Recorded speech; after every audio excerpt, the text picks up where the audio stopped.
Mas o que está acontecendo na faixa de Gaza com o povo palestino não existe em nenhum outro momento histórico. Aliás, existiu quando Hitler resolveu matar os judeus. Foi o que disse Lula em coletiva no último domingo ao ser perguntado sobre o envio de ajuda financeira para a Agência da ONU para Refugiados Palestinos. Ao fazer alusão a Hitler, a fala do presidente gerou uma enorme repercussão e desagradou parte da população e da mídia brasileira. A extrema-direita aproveitou para distorcer o discurso de Lula e afirma que a fala do presidente relativizou o Holocausto. A deputada Carla Zambelli, do partido de Bolsonaro, coletou mais de 100 assinaturas para abrir um pedido de impeachment na Câmara dos Deputados, pelo que classificou como expor o Brasil ao perigo de guerra. Também em resposta ao discurso de Lula, Benjamin Netanyahu, primeiro-ministro de Israel, prometeu sanções ao Brasil e afirmou que Lula deveria ter vergonha de si mesmo. Depois de se tornar persona non grata em Israel, Lula convocou o embaixador Frederico Meyer de volta ao Brasil. E o Itamaraty acaba de denunciar Israel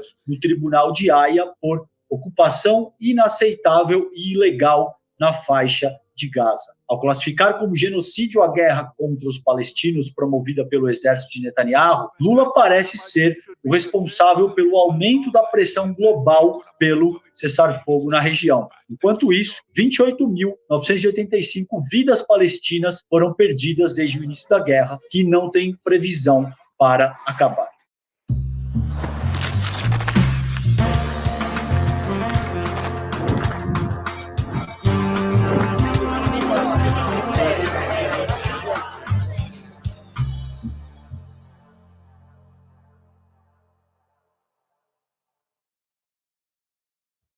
Olá, seja muito bem-vinda, muito bem-vindo.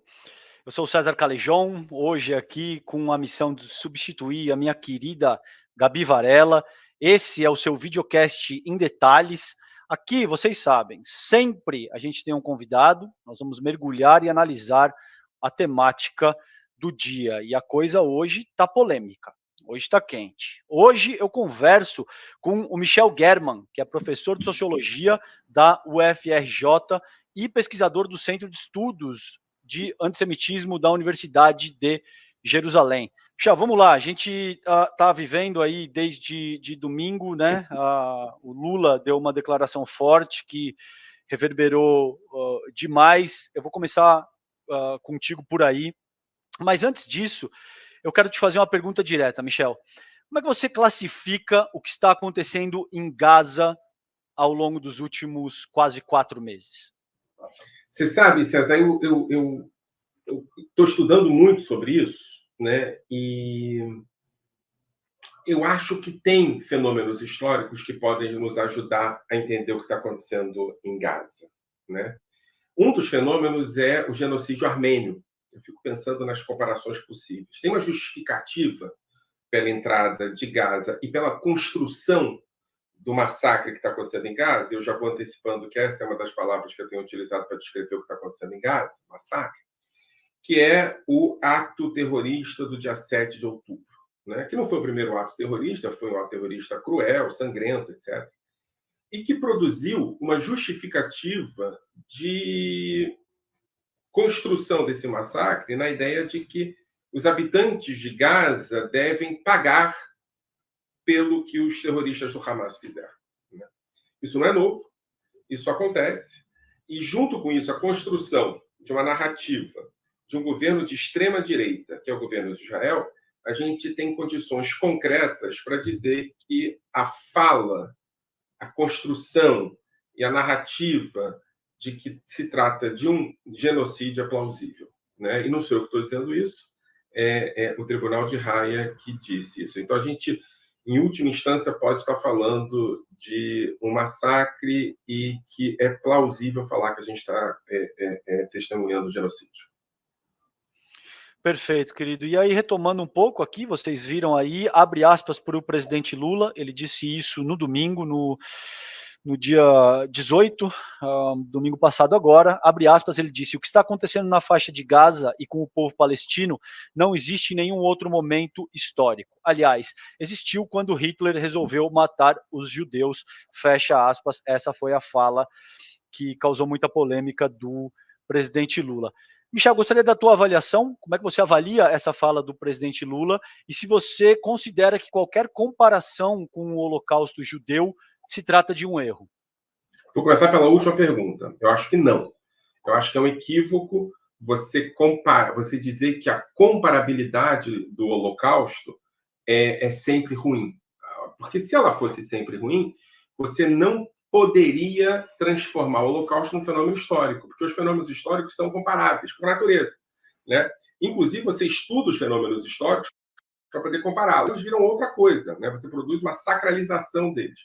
Então, concordo muito com alguns autores, né, que falam, Yehuda Bauer talvez seja o grande paladino dessa posição, é que o Holocausto tem sua unicidade, como qualquer fenômeno tem, e tem sua comparabilidade, né? Nesse sentido, eu não acho um equívoco comparar o Holocausto com qualquer outro fenômeno que esteja acontecendo. Se você quiser saber o que eu acho da frase, né, eu acho que é uma pena essa frase estar entrando nesse debate, porque a fala do Lula na Etiópia, né, diante de uma plateia de países africanos, representantes de países africanos, respondendo a uma pergunta cabreira de um jornalista que queria saber se não havia uma contradição entre falar sobre terrorismo na UNRWA, né, que é a organização que apoia refugiados palestinos, e continuar doando para a UNRWA, né? Isso é tão importante, tudo isso, é tão importante a fala dele, que eu acho que a gente está discutindo esse trecho, mostra duas coisas, como o debate sobre fenômenos muito importantes acabou virando refém de perspectivas como é que fala isso?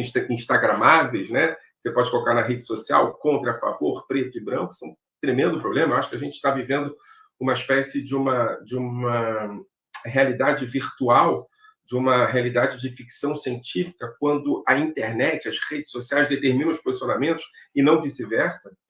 E segundo, eu acho que aqui teve um erro que tem menos a ver com a comparação que Lula fez com o Holocausto, que sequer foi citado, né? Mas a forma que ele fez isso, né? Quando ele fala, por exemplo, que Hitler decidiu matar os judeus, bom, eu não compararia o que está acontecendo em Gaza especificamente com o Holocausto. Eu não acho que o Holocausto é fenômeno de genocídio. Inclusive, eu sou dos historiadores que começa a questionar nomes próprios para genocídios. Eu acho que quando a gente trata genocídio por nome próprio, a gente acaba correndo o risco de falar que eles não são comparáveis, né?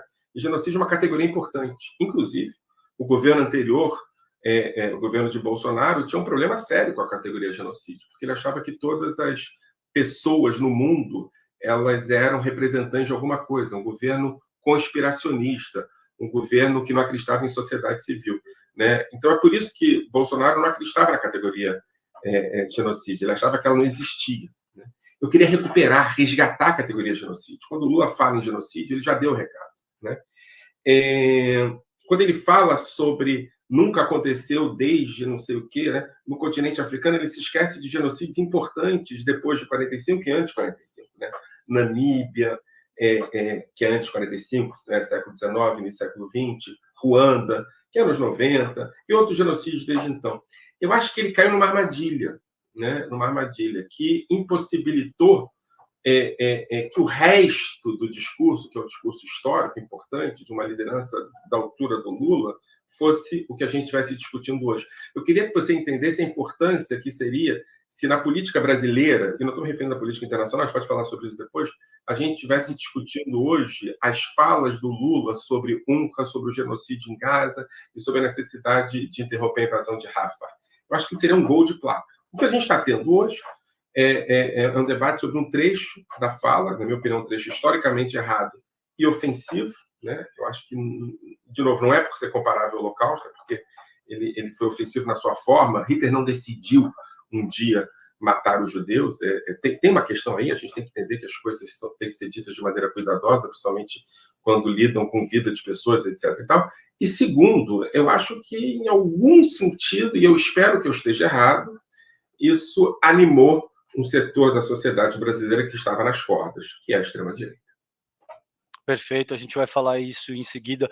Mas antes eu quero abordar uma questão contigo que me parece premente, Michel, que é o seguinte, e eu quero te formular isso em forma de pergunta, tá? Você acredita que existe uma hierarquia moral hoje vigente no mundo que atribui diferentes valores para diferentes vidas, nacionalidades e etnias? E por que eu te pergunto isso dessa maneira? Eu vou te dar alguns exemplos para ilustrar a minha questão. E, naturalmente, como eu te disse nos bastidores, isso já vai denotar a minha inclinação nesse sentido.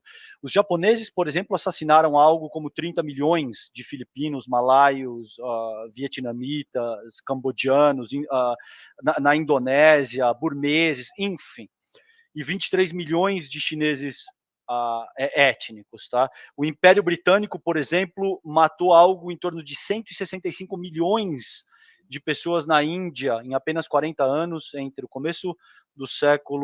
fim do 19 e o começo do século 20, ali entre 1880 e 1920. Isso tem um estudo, por exemplo, do Jason Hickel que mostra. O primeiro dado que eu citei tem um estudo da Universidade de Londres que mostra. A gente tem, por exemplo, Leopoldo II, outro exemplo que me vem de bate-pronto à cabeça, matou mais de 10 milhões de pessoas no Congo. As monarquias europeias mataram 55 milhões de indígenas nas Américas. De novo, um estudo da Universidade de Londres. Ao longo dos últimos 20 anos, os Estados Unidos mataram algo entre 4,5 e 4,7 milhões de seres humanos, direta ou indiretamente. Esse dado é da Brown University. E ainda assim, o léxico, Michel, que é usado para se referir a essas nações, não remete a essa dimensão de terroristas, de assassinos, de ditadores. A gente não ouve falar, por exemplo, em genocídio estadunidense sendo conduzido no Médio Oriente. O que te parece? Existe uma hierarquia moral que atribui diferentes valores a diferentes vidas e que, por exemplo, vidas estadunidenses valem mais do que vidas latino e sul-americanas e vidas na Europa Ocidental valem mais do que vidas na África subsaariana, vidas israelenses valem mais do que vidas palestinas? Como é que você avalia essa minha proposição? Eu acho que, primeiro, você tem razão. O capitalismo, a democracia liberal, produz essa hierarquia, né? Você se esqueceu, por exemplo, da guerra civil na Síria, que você tem centenas de milhares de pessoas mortas, inclusive referências a genocídios de grupos específicos, né? E eu acho que o debate sobre número de mortos, né, uma espécie de aritmética da morte, aritmética da crueldade, é um debate que há pouco, uma categoria importante é a categoria de genocídio. Por exemplo, o Brasil é formalmente acusado, César, de genocídio, né? Não sei se você sabe disso, acho que pouca gente sabe, mas é importante discutir isso. O genocídio que o Brasil é formalmente acusado, e não só acusado, condenado por isso, é um genocídio causado contra os Yanomamis na fronteira de Roraima com a Venezuela em 1993. Né?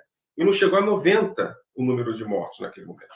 O genocídio se produz não a partir do número de mortos que ele causa. Né? Por exemplo, tem um debate importantíssimo, né? Homolodor, né? Que é um debate que também tem nome próprio, o genocídio, né?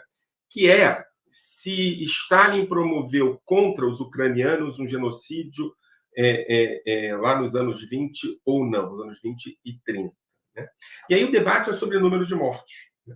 Quem se fortalece com esse debate do número de mortos é quem gosta de pornografia da morte. Né?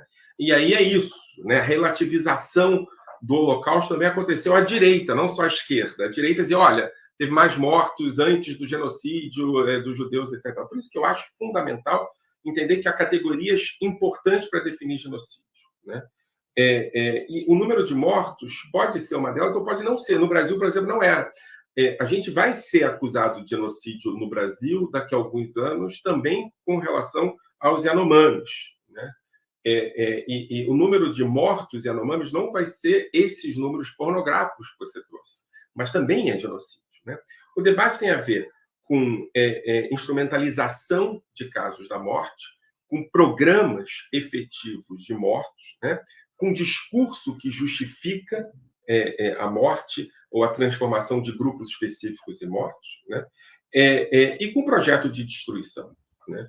E aí você pode utilizar Lemkin, lá em 1948, ou pode utilizar o Estatuto de Roma, né? Você pode utilizar, inclusive, os dois. Eu acho que é fundamental. Genocídio é uma categoria política, uma categoria histórica, uma categoria sociológica. E a gente vai entender se é genocídio ou não a partir dessas definições, né? Agora, é claro que o Holocausto, por uma série de questões, e nenhuma delas tem a ver com a origem dos mortos, né? Porque nunca tem a ver com a origem dos mortos. Eu acho que isso é muito importante. Porque um dos motivos que eu me oponho a chamar o Holocausto por Holocausto, ou por Shoah, qualquer coisa que o valha, é porque isso determina que você esquece que quem produziu o Holocausto a partir de uma relação imaginada entre a morte e os mortos, né? A justificativa dessa morte nunca é real, né? A justificativa dos judeus terem sido mortos no nazismo tem a ver com o imaginário do nazista, e não com o judeu, né? Mas o Holocausto produziu, e aí a gente pode discutir isso, eu acho que isso é um tremendo tema para discussão. Eu acho que uma das vantagens dessa fala do Lula ter sido polêmica é que a gente pode produzir uma reflexão sobre isso, né? O Holocausto produziu por acontecer dentro da Europa e por utilizar métodos que aconteceram antes no sul da África, que é o caso da Namíbia, produziu uma reflexão sobre os limites a serem dados, né, por nações específicas a casos de violência. Então, a soberania territorial começou a ser relativizada se um grupo específico está produzindo morte contra outro grupo, né? E aí a soberania passa a ser menos importante que os direitos humanos. Eu acho que esse é um debate que nasceu com o Holocausto. Poderia ter nascido com a Namíbia, que talvez teria evitado o Holocausto. Mas por motivos que você já trouxe, pela hierarquia geográfica das pessoas, né, eu acho que nasceu com o Holocausto e produziu uma nova linha de raciocínio, uma nova linha de construção de imaginário. E a gente está vivendo hoje o colapso disso.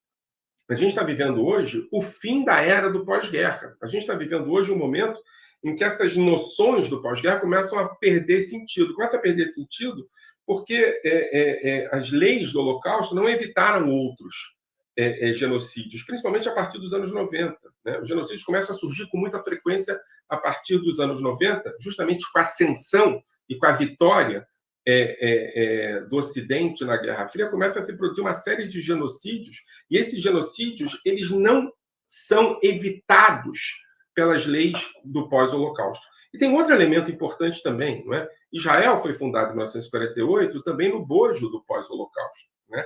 E já na década de 60 se transforma em uma potência ocupante. Então você tem uma potência ocupante que, na verdade, é produzida pelo pós-Holocausto. É tanta coisa para a gente discutir que eu acho que é um debate importante a ser feito. E eu lamento que a fala do Lula tenha sido uma fala descuidada, né? E ela foi errada por ser descuidada. Qualquer comparação era possível, né?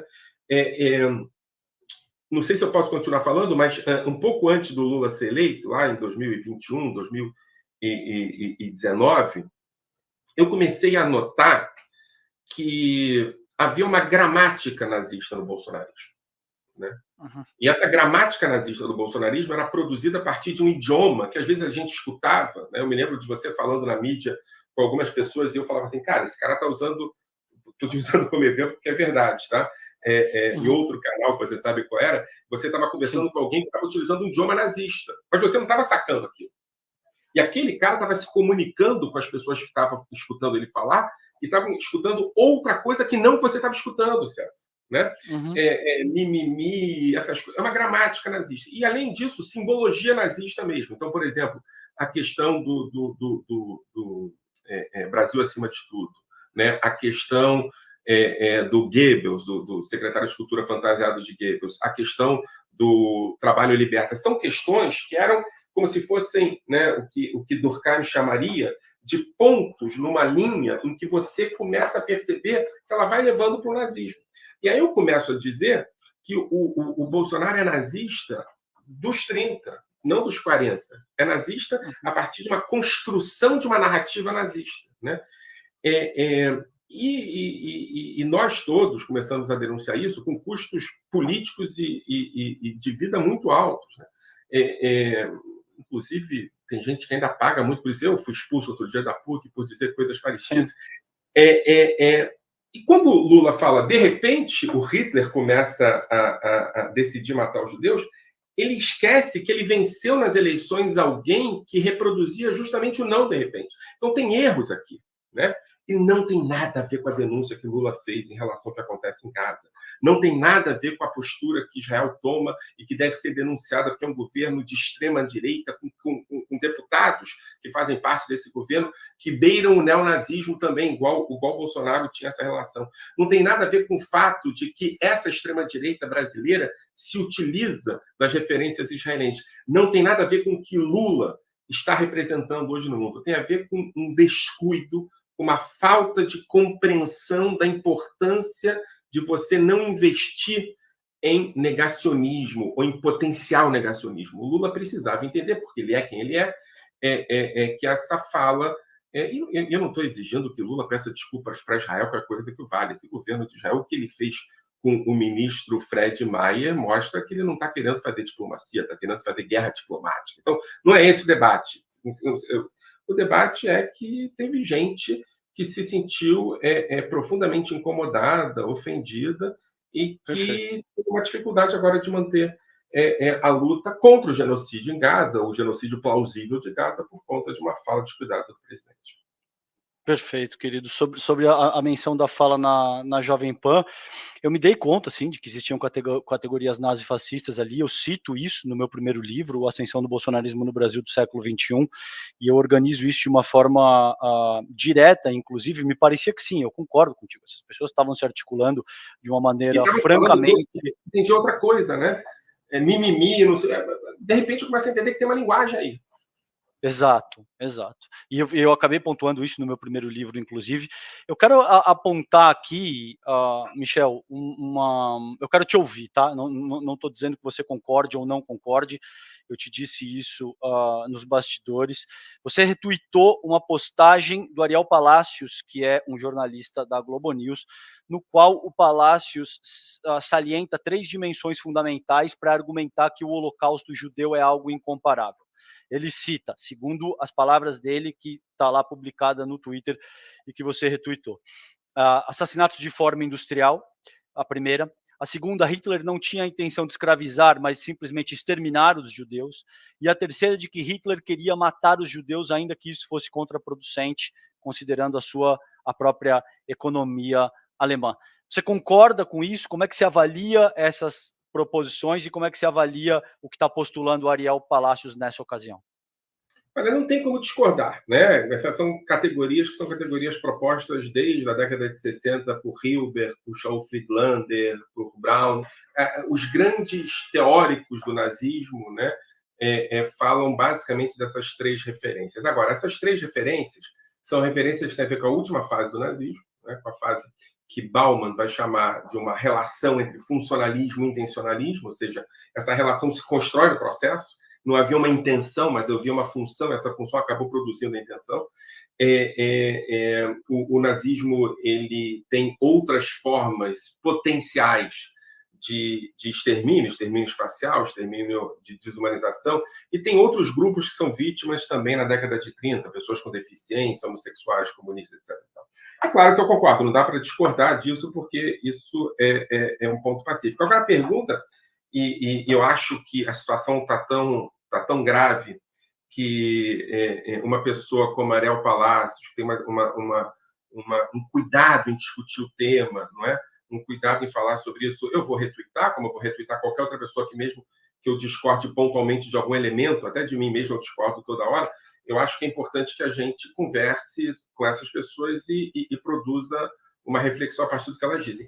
Agora, o que eu discordaria do Ariel Palacios é o que isso significa em termos de uso político, né? Porque se eu não posso usar o genocídio nazista contra os judeus como elemento de comparação, para que eu vou usar? Né? Tem um historiador brasileiro chamado Luiz Edmundo Moraes, um dos grandes especialistas sobre nazismo, que ele trabalha com a ideia de mosaico do genocídio. Né? E ele fala, olha, o Holocausto produz uma série de elementos que nos fazem entender como é que ele foi possível. Né? racismo, desumanização, violência, centralização do poder, instrumentalização da educação para a destruição de grupos específicos, o que ele chamava naquela época de produção de ódio como arma, o que a gente pode chamar hoje de cultura do ódio, uma série de questões. Essas questões, elas podem ser vistas como todo, que produziram um genocídio em caráter industrial, como foi o nazismo, aquilo que Hilbert chamava de guerra contra os judeus, né? Ou pode produzir elementos isolados, né?